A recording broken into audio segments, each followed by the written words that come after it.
نہ ان کا کوئی نمائندہ موجود ہے، نہ رابطے میں ہے. ہمیں پتا چلا کہ جو فلائٹ ہے وہ مزید کینسل ہو چکی. جو کھانا ایئر لائن کی طرف سے بھیجا جاتا ہے باسی روٹیاں دی گئی، پانی نہیں دیتے. اس سے بڑا خطرہ ہمیں رہتا ہے. لوگ آگے پیچھے ہوں، پیچھے سے یہ فلائٹ آئے اور لے جائیں، کیونکہ انہوں نے کہنا جی ہم تو آئے تھے، آپ نہیں تھے تو ہم کیا کریں. السلام علیکم، میں ہوں عثمان بٹ. آپ دیکھ رہے ہیں اردو پوائنٹ. ناظرین، پاکستان سے ایئر خیال کی فلائٹ سے عمرہ کی غرض سے جانے والے کئی پاکستانی زائرین اس وقت جدہ میں پھنس چکے ہیں، کیونکہ ایئر خیال انتظامیہ کی طرف سے بتایا گیا کہ ان کی فلائٹ میں کوئی تکنیکی خرابی آ گئی، جس کی وجہ سے مسافروں کو واپس پاکستان ابھی نہیں لایا جا رہا. ایک مسافر فیاض احمد صاحب اس وقت ہمارے ساتھ موجود ہیں. ان سے جانتے ہیں کہ کب یہ پاکستان سے عمرہ کی غرض سے سعودی عرب گئے تھے، اور اس کے بعد پھر کتنے دنوں سے یہ وہاں پہ کس طرح کی زندگی گزار رہے ہیں. ان کے ساتھ کون لگا. السلام علیکم، کیسے ہیں؟ ٹھیک ہے جناب. جی وعلیکم السلام. جی اللہ کرم. آپ کیسے ہیں؟ میں ٹھیک. سر کیسا بتائیے گا کہ آپ کب پاکستان سے سعودی عرب گئے تھے، اور کس شہر سے آپ کس فلائٹ سے آپ سعودی عرب گئے تھے عمرہ کرنے کے لیے؟ ساتھ کون کون تھا؟ جی ہم لوگ 6 تاریخ کو آئے تھے. رات کے وقت ہماری فلائٹ تھی 10 بجے ٹھیک کے قریب. اور ٹھیک ہے میرے ساتھ میری بیوی اور میرے 4 بچے ہیں، جن میں میرا ایک چھوٹا انفینٹ بھی ہے. اور ٹھیک ہے ہم لوگ واپسی ہماری جو ہے وہ جدہ ایئرپورٹ آج ٹرمینل سے 20 ٹھیک. اور 21 کی درمیانی شب کو تھی. صحیح ہے. پھر کیا ہوا سر جب آپ پہنچے 20 اور 21 کے درمیانی شب کو؟ ہم لوگ پہنچے نہیں. ہمیں دوپہر کو ہم حرم میں موجود تھے تو ہمیں انفارمیشن مل گئی ایجنٹ کی طرف سے کہ فلائٹ کینسل ہو گئی ہے. ایک دن آپ صحیح جو ہے وہ اپنا سٹے ایکسٹینڈ کر لیں، یا آپ جدہ میں آ جائیں یا آپ جو ہے وہ مکہ میں رہ لیں. تو ہم ٹھیک آپ ہے کو جو ہے وہ اس کا ریمبرس کروا دیں گے، ریفنڈ کروا دیں گے، کلیم کروائیں گے ایئر لائن سے. تو ہم نے پھر ٹھیک. وہاں پہ مکہ میں ہی جو ہے نا ایک دن کا ایکسٹینشن کروا دیا. پھر اس کے بعد کیا ہوا؟ آپ ابھی تک واپس کیوں نہیں آئے پاکستان؟ نیکسٹ ڈے فلائٹ کا میں میسج آیا کہ جی جو 21 اور 22 کی سوری 20 اور 21 کو فلائٹ تھی، 20 اور 21 کے درمیانی شب کو، وہ ڈیلے 21 ہوگی. اور 22 کو شفٹ ہوگی سیم ٹائم میں. ٹھیک ہے. تو ہم لوگ چیک آؤٹ کر کے گاڑی لے کے ایئرپورٹ پہ پہنچے 5 گھنٹے پہلے پرائر صحیح ہے. ڈپارچر جو ہے. لیکن صحیح جب ہے. ہم وہاں پہنچے تو ہمیں پتا چلا کہ جو فلائٹ ہے وہ مزید کینسل ہو چکی، ڈیلے ہوگی، اور اس کا فردر کوئی ٹائم جو ہے نا وہ ایکوریٹ نہیں آ رہا. ہم لوگ پھر ایئر لائن کی طرف جو تھا وہ گئے کہ پوچھتے ہیں ان سے، لیکن ہمیں وہاں ان کا کوئی بندہ نہیں ملا، کوئی نمائندہ نہیں تھا.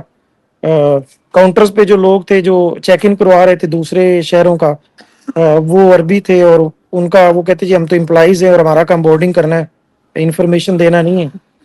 پھر صحیح ہم ہے. نے ان کا آفس ٹریس کیا، وہاں سے انتظامیہ سے پتا کیا. جب وہاں پہ گئے تو ان کے جو آفس تھے وہ بند تھے، اور اوکے. کوئی بندہ ان کا جو موجود نہیں.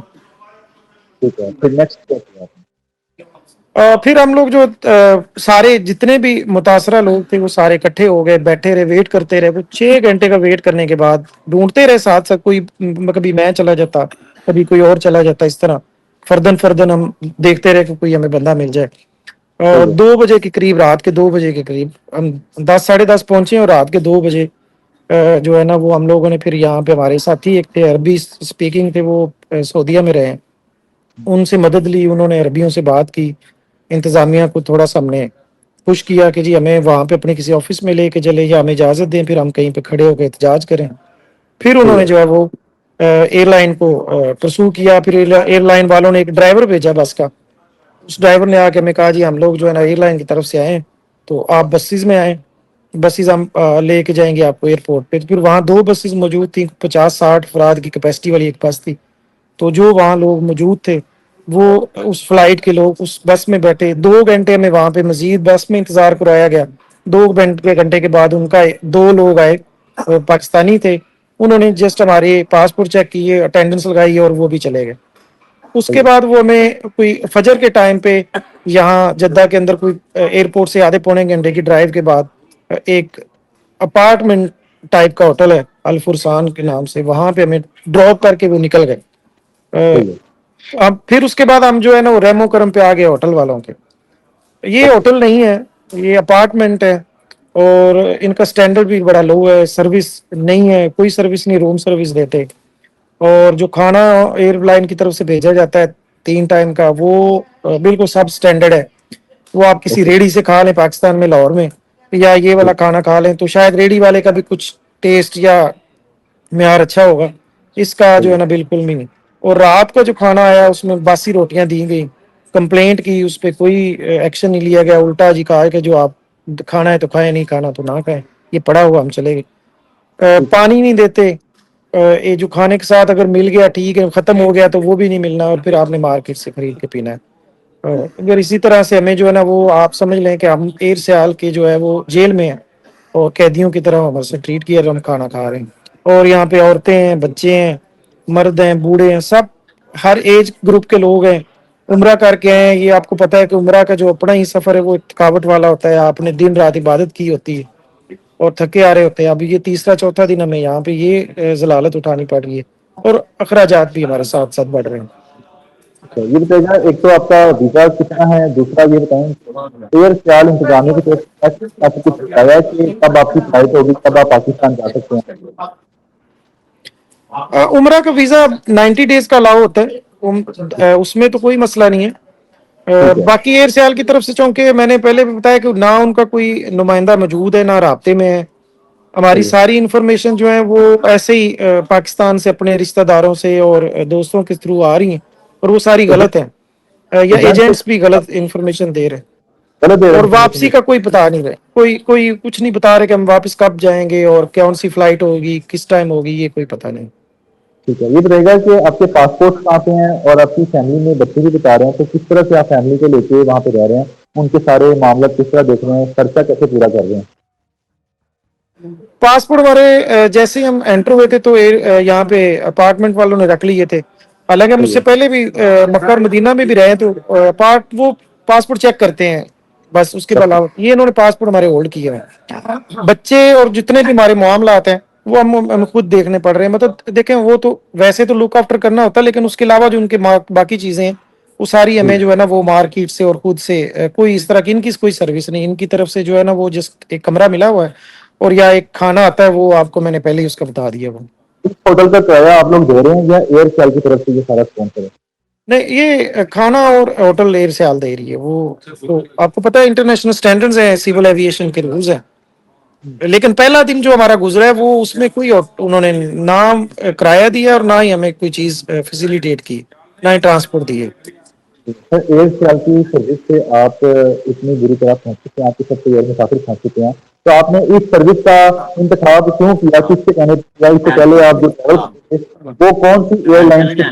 میں نے پہلی دفعہ اپنی زندگی میں, مجھے تقریباً 13-14 سال ہو گئے ہیں فلائٹ کر لیتے ہوئے. پائلٹس جو تھے وہ بار بار کیبن میں آ رہے تھے, اور پتہ نہیں کیا کرنے آ رہے تھے, یہ نہیں مجھے پتا. ایک پائلٹ آتا تھا, وہ چلا جاتا تھا, پھر دوسرا آتا تھا, اور جو ایئر ہوسٹس تھی ان کی سروس کر رہی تھی, وہ پیسنجرز کی وہ بیل دے رہے ہیں, بلا رہے ہیں, تو وہ کوئی نہیں خاص نہیں انہوں نے توجہ دی. صحیح ہے. کتنے لوگ آپ کے ساتھ اس سفر میں ہیں جو اس ہوٹل میں ٹھہرے ہوئے ہیں اور جو پاکستان آنا چاہتے تھے لیکن ایئر سیال کی فلائٹ ڈیلے ہونے کی وجہ سے پہنچ چکے ہیں؟ کم و بیش جو ہے وہ میں ایگزیکٹ تو تعداد نہیں بتا سکتا, لیکن یہ کہ 300 پلس ہیں جو لوگ یہاں پہ اسٹرینڈڈ ہیں. اور صحیح ہے. اسی جو ہے نا وہ ہوٹل, کیونکہ یہ اس کے بہت زیادہ اپارٹمنٹس ہیں. اور دوسرا یہ کہ انہوں نے کیا کیا ہوا کہ ایک اپارٹمنٹ جو سنگل بیڈ اپارٹمنٹ ہے اس میں 6 5 6 7 8 لوگ بھی ایڈجسٹ کیے ہوئے ہیں. اگر کوئی فیملی ہے, بچے بھی ہیں, تو انہوں نے ایک ہی میں ڈال دیے ہیں, اور جو میٹرس ہیں وہ فرش پہ ڈالے ہوئے ہیں. اور کوئی سروس نام کی کوئی چیز نہیں ہے, کوئی چیز نہیں دے رہے, نہ تولیے دے رہے, نہ کوئی دوبارہ صابن شیمپو یا اس طرح کی کوئی چیزیں. پانی بھی نہیں دیتے, کھانے کے ساتھ جو مل گیا نہیں تو پھر فارغ. سر، کیسے وقت گزار رہے ہیں آپ وہاں پہ، کیونکہ آپ تو فلائٹ کا انتظار کر رہے ہیں، آپ انتظار کر رہے ہیں ایئر سیل کی ٹیم ہے یا آپ کو لے کے جائے گی انتظامیہ، تو کس طرح آپ وقت گزار رہے ہیں وہاں؟ دن بھر کیا کر رہے ہیں؟ آپ کا دوسرا دن ہے آج جب میں ریکارڈنگ کر رہے ہیں. ہم آپ کہہ سکتے ہیں کہ وہ قیدی ہیں جو جیسے پرندوں کو آئیوری میں رکھتے ہیں. کچھ لوگ پرندوں کو پنجروں میں رکھتے ہیں, کچھ آئیوری میں رکھتے ہیں, کہ وہ ذرا انہوں نے نیٹ لگایا ہوتا ہے, اندر چھوٹے موٹے پودے لگائے ہوتے ہیں. تو ہم آئیوری میں رہ رہے ہیں. کمرے سے لابی سے اگر ہم پارکنگ میں کھڑے ہو جائیں سڑک پہ, اس سے زیادہ اور کچھ نہیں ہے. مطلب زیادہ ٹائم ہمیں بیٹھنا یا لیٹنا پڑتا ہے, اور اس جی. کے علاوہ کچھ کر نہیں اس لیے نہیں سکتے کہ ایک تو ہم مارکیٹ میں جاتے ہیں, بچے ہمارے ساتھ, تو آپ کو پتا ہے مارکیٹ میں جاتے ویسے ہی خرچہ ہو جاتا ہے, چیزیں بچے مانگتے ہیں چیزیں. دوسرا یہاں پہ ہمیں زبان نہیں آتی ان کی, انہیں ہماری نہیں آتی سمجھ, تو وہ بھی جی. مسئلہ ہے. تیسرا مسئلہ جو سب سے بڑا خطرہ ہمیں رہتا ہے, خدشہ جسے کہہ رہے ہیں, کہ جی. ہم لوگ آگے پیچھے ہوں, پیچھے سے یہ فلائٹ کا وہ بس آئے اور لے جائیں, کیونکہ انہوں نے کہنا جی ہم تو آئے تھے, آپ نہیں تھے, تو ہم کیا کریں. تو اس میں ہمیں یہاں پہ قید بھی ہونا پڑتا ہے, اور دوسرا یہ کہ ہم پراپر سوتے بھی نہیں. کہ جی کہیں یہ نہ ہو کہ سوئے ہوئے نکل جائیں. سر کچھ دکھا دیں گے وہاں پہ جو مسافر آپ کے ساتھ بیٹھے انتظار کر رہے ہیں وہ کن حالات میں بیٹھے ہوئے ہیں جی ہمارے ناظرین؟ میں آپ کو بھی دکھاتا ہوں. گھومتے وقت کو بھی دکھائیں کہ گھر کے خارجہ یہ کو. دیکھیں جی ہمارے ساتھ جو ہے نا وہ لوگ بیٹھے ہوئے ہیں اور سب کی حالت جو ہے نا وہ بس اس طرح دیکھیں انتظار جی. کر رہے ہیں بیٹھے کا بلاوا آ جائے بس ایسے پاکستان. ہی دیکھیں جی وہ یہ ایک ہماری ماں جی ہیں, یہ ہماری کچھ فیملی ایک آ رہی ہے, اور یہ میں دوبارہ باہر سے دکھاتا ہوں. یہ سڑک کے اوپر جو ہے نا وہ باہر آ کے بیٹھ جاتے, کیونکہ دیکھیں انسان کی یہ فطرت ہے کہ وہ جو ہے نا وہ آزاد رہنے کا عادی ہوتا ہے. دکھائے تو اب جب آپ کو ایک ہی جگہ پہ مسلسل بیٹھنا پڑے یا لیٹنا پڑے تو پھر آپ کے لیے بڑا جو ہے نا وہ عقوبت والا ہو جاتا ہے. ٹھیک ہے, آپ محکمہ خارجہ کو وزارت خارجہ سے کوئی ریکویسٹ کرنا چاہیں, حکومت پاکستان کو کوئی ریکویسٹ کرنا چاہیں؟ عوام آپ کی ہے, آپ کو خیال کرنا چاہیے ہمارا, کچھ دیکھیں ہمیں سہولت دیں, ہمیں پاکستان واپس جانے کا موقع دیں ٹائم پہ. ہمارے بہت سارے معاملات متاثر ہو رہے ہیں. میں ملازم ہوں اور میری ملازمت کا بھی ایشو چل رہا ہے. یہ تو نہیں ہے کہ میں یہاں بیٹھا ہوں اور میں کہوں گی جی میں تو عمرے پہ آیا ہوں جتنی دیر مرضی رہوں, تو کہیں گے ٹھیک ہے آپ تنخواہ لیتے رہو, تو نوکری سے نکال دیں گے.